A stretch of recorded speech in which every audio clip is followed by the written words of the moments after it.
move on to phase 2. Okay. So,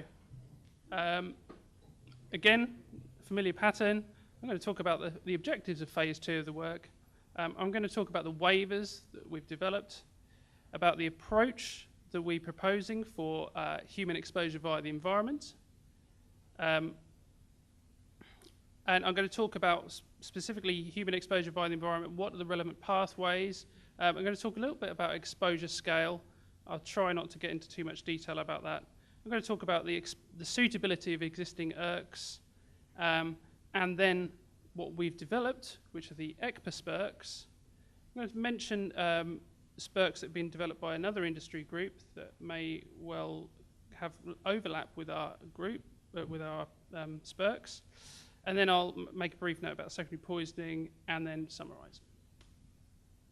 Okay, so the objectives were to develop generic waivers for direct environmental exposure, whilst for indirect environmental exposure, i.e. humans via the food chain, we were to develop a methodology to take these into account.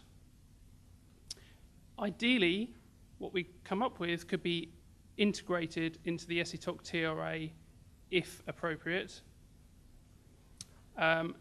And ideally, we would establish that what we came up with it would give an acceptable result, effectively, without any further refinement or risk management.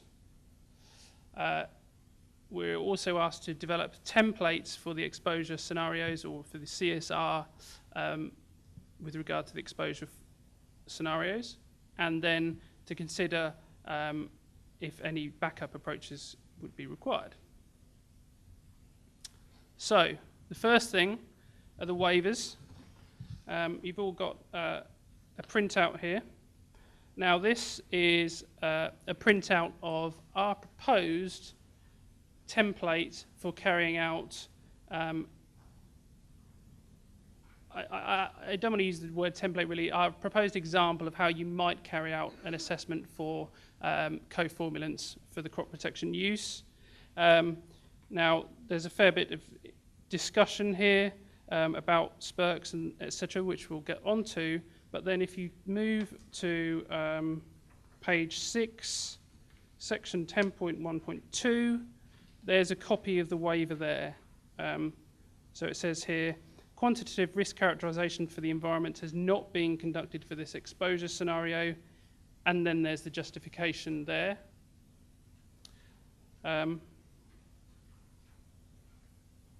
Would you all like to read that, or you can read that at your leisure? I can say that essentially it states that the Annex 3 testing performed with formulations means that the toxicity of co-formulants is inherently taken into account under 19.1.4.1.4, at least for direct environmental exposure. The proposal for this waiver text has been reviewed by the experts and has now been agreed and has been communicated to suppliers as being how they could address direct exposure to the environment. And you can see here in this document that a reference to the waiver has been added in section 9, and then the waiver itself is included in section 10. And this is the example of how we would propose carrying out how we propose implementing this waiver.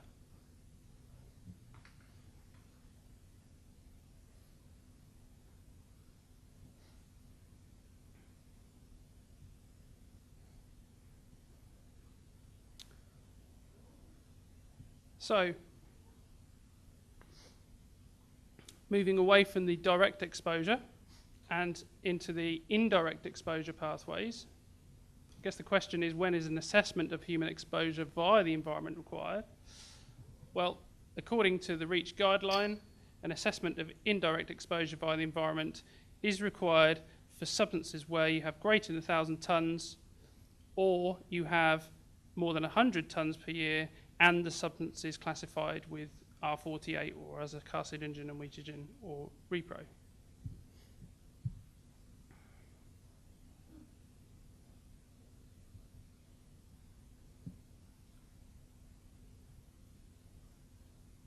So the challenge for us at this point was to then try and develop some kind of methodology that could be simply implemented that would take account of human exposure via the environment. Now, the REACH guidance provides you with a model of the pathways that you should take account of.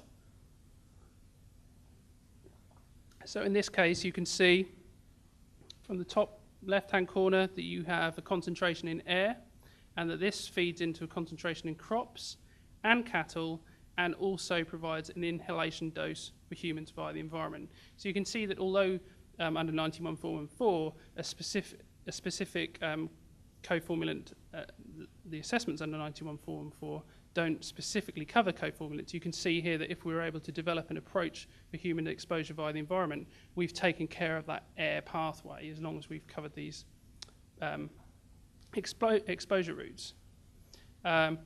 If you have emission to soil, then obviously you can have uptake into crops or uptake into cattle, in theory, and then also uptake from the crops into cattle, and they obviously then feed into dairy products and meat, which feeds into humans. Similarly, as I mentioned before, groundwater, under REACH, the assessment of groundwater, the concentration of groundwater isn't compared against this 0.1 ppb limit. It's actually used in a quantitative assessment for human exposure via the environment, and it is used for a drinking water assessment. Concentrations in surface water are sometimes used in the assessment of the drinking water exposure, and they're also used to come up with the loading via consumption of fish. So, as I've mentioned, the REACH R16 describes the EU TGD methodology, essentially. So if you're familiar with the guidance that's applied under biocides and previously for any general chemicals, it gave you this EU technical guidance document, which described all of these calculations. And effectively, the REACH R16 guidance is a kind of a new version of that, but essentially very similar. And it provides simple uptake calculations for taking account of predicted concentrations in the relevant environmental compartments, as well as partition coefficients for estimating partitioning between the relevant media, and these are calculated on the basis of log KOW or vapor pressure. So can be used with very, very simple starting points in terms of data sets. The crop types that are taken into account in this methodology are split into leaf crops and root crops, and they take account of uptake via soil and air, and they don't take account of direct deposition onto leaves, one thing to bear in mind. And the human exposure is calculated using a standard food basket approach, and the intake rates are based upon the highest country average consumption for each food type. So we have a table here, and it says that we all drink 2 litres of water per day and drink 115 grams of fish, etc. This is this idealised assessment scheme. So this is consume, and there is seemingly some inconsistency about the standard body weight for an adult, but in the TRA it's implemented as 70 kilograms, I think.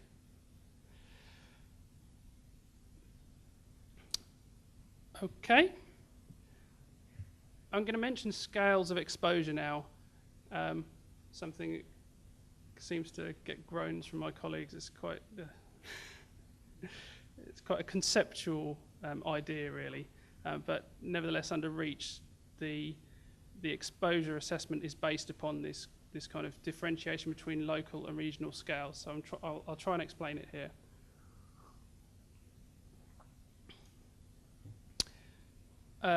As background, the EU TGD describes this diagram over on the right here.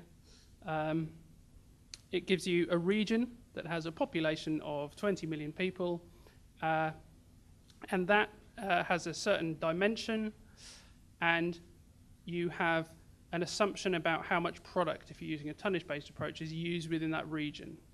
Then to carry out a local scale assessment, you have to apply some factors to convert from your regional scale use to your local scale use, and that gives you a concentration in the local environment.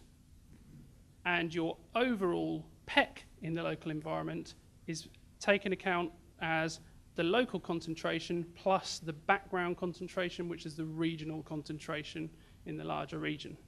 Okay?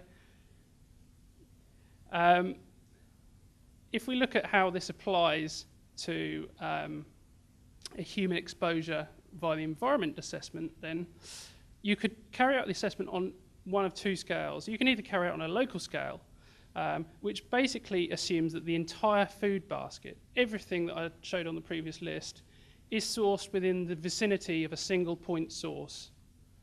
So all of your meat comes from cattle that have grazed in exactly the same local area, and all the fish come from the river that's downstream of your sewage treatment plant, etc., etc. Clearly this is rather unrealistic.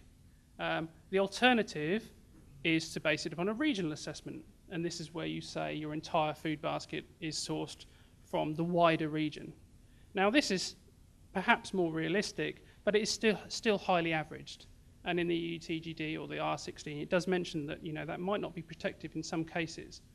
I think probably this is increasingly less so as we seem to import food from all over and source food less locally, but nevertheless. Okay. So, if we're going to try and calculate human exposure via the environment, then emission to soil is a critical pathway for crop protection co-formulants. Really trying to figure out what your loading to the environment is the first step, if you like. Now, the REACH assessment framework does not include a methodology for estimating direct emission to soil at the local scale. Now, this has really been quite an issue for us and something that we've been working, trying to figure ways around. And different approaches to estimating soil exposure were considered. First of all, we considered using a good agricultural practice approach. This would require suppliers and downstream users to exchange information about how much active substance is in, how much co-formulant is in each of the products, identify a worst case product in terms of the loading to the environment, and then communicate that and then try and figure out what that meant in terms of loading to soil. Now, we felt that this was going to be quite difficult to implement, and we felt that it perhaps wouldn't be necessary, something we'll move on to later. So we decided to focus on a tonnage-based approach. Now, this is obviously simpler to implement, and I think critically, it's more consistent with the existing REACH methods, which use tonnage as the basis for estimating exposure for all sorts of different uses.